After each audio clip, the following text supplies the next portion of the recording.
Hi, I came back from my China trip last night.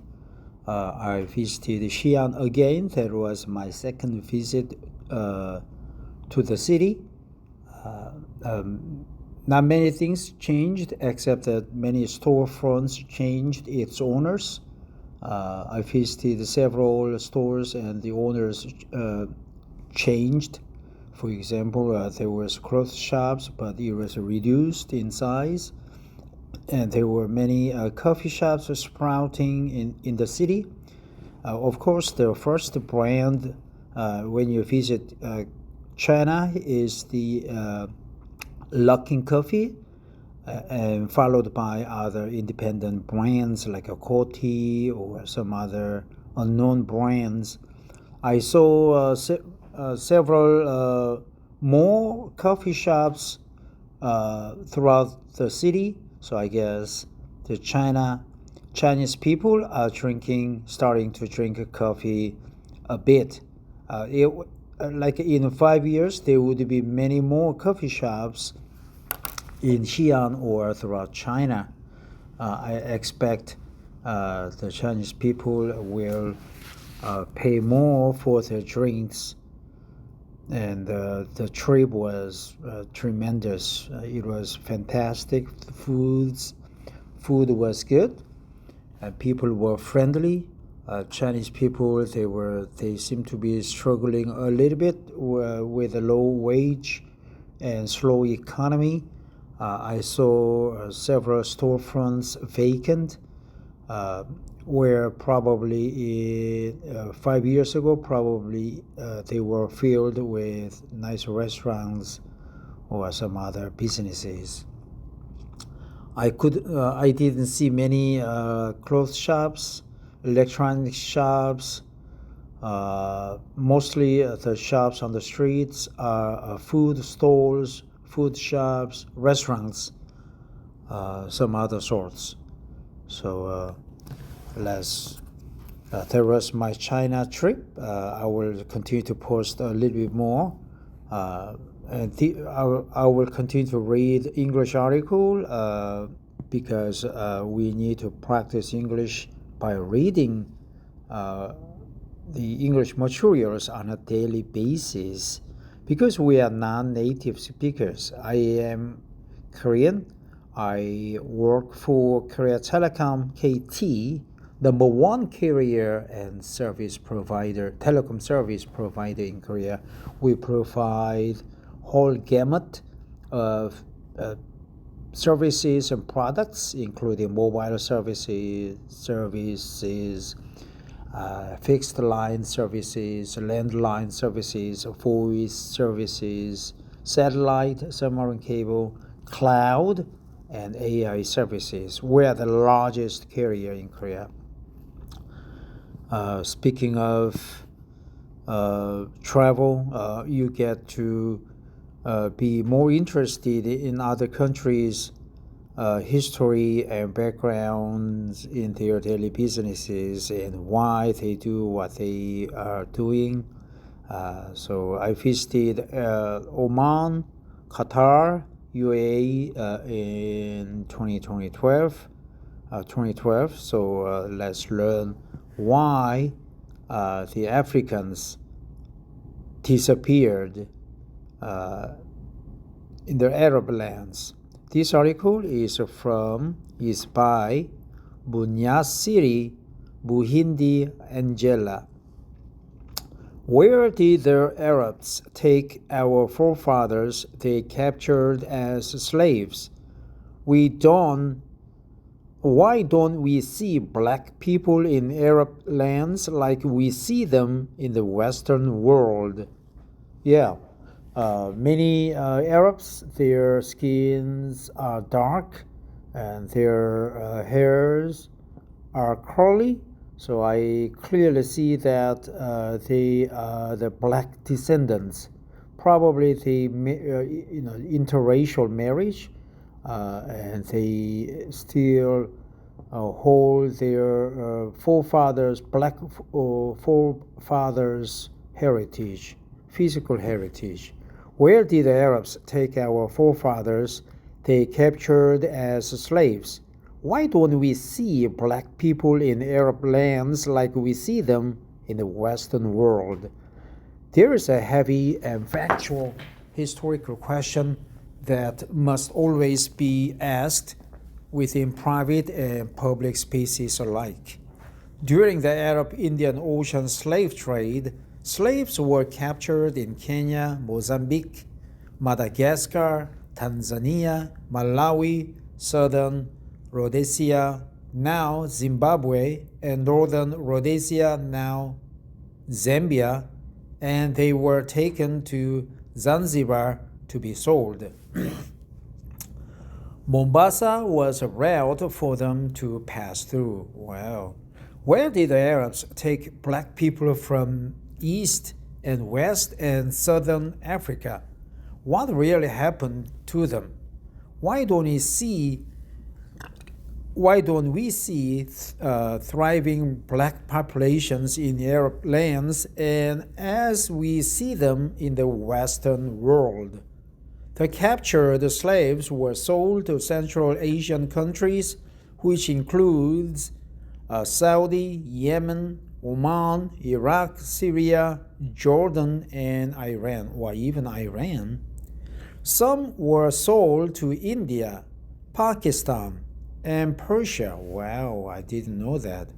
Were they all killed? No, they were castrated.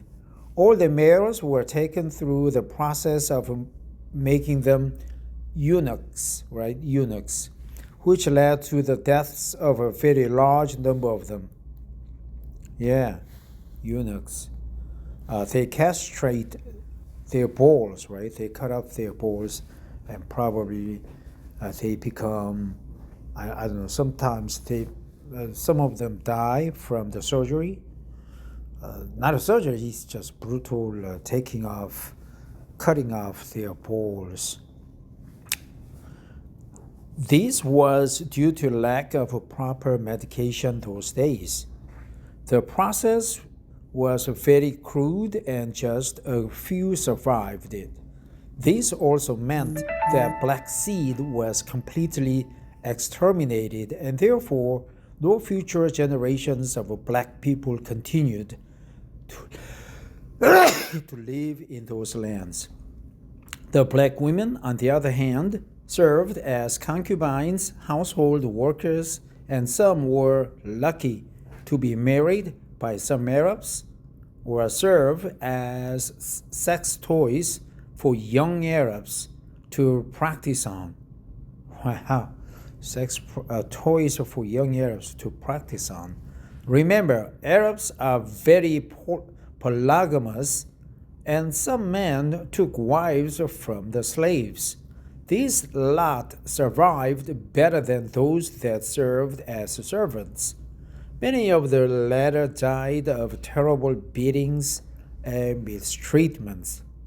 The slave children served as servants and watchmen, and males would face the horrific castration whenever they got to puberty.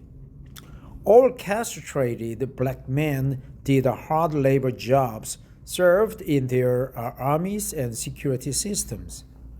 Childbearing for black people was not allowed, and therefore the black generation eventually ceased to exist. Interesting. Black women were only allowed to bear mixed children in Arab homes, and their black identities were rubbed off completely. Practice of foreign culture was not allowed, and this meant that anyone had to Arabize as much as they could to stand a chance to survive. Those kids born of black women could only be fathered by Arabs and eventually were counted as Arabs, not Africans.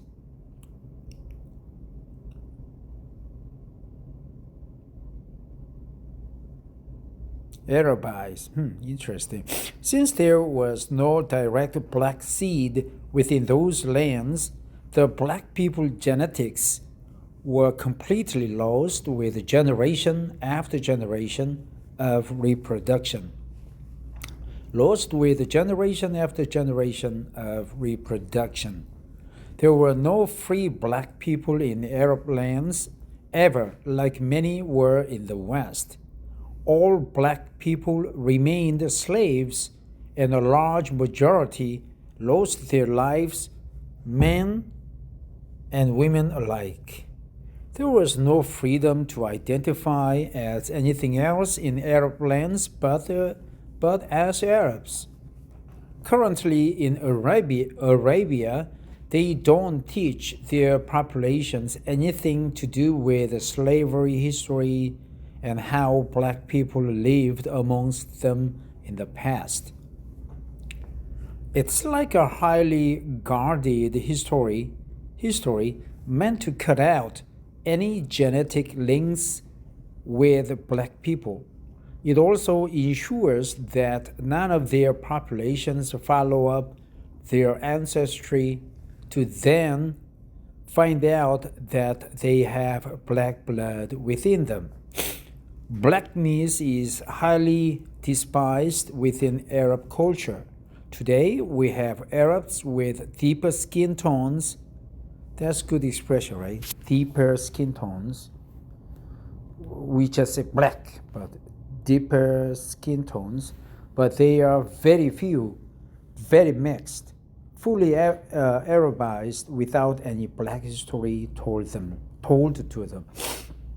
In short, black African people in Arab lands simply don't exist, but the blood runs in them through the women that sired children with them. Religion also played a big role in the survival of the slaves. None that rejected Islam survived an extra day. They were slaughtered like goats. Imagine a whooping 20 million African slaves. I think whopping, right? Whopping, not whooping. African slaves taken by Arabs, and yet none survived. Wow, 20 million African slaves. Examples of Afro-Arabs include the Oman, Saudi, Iraq, and Zanzibarians.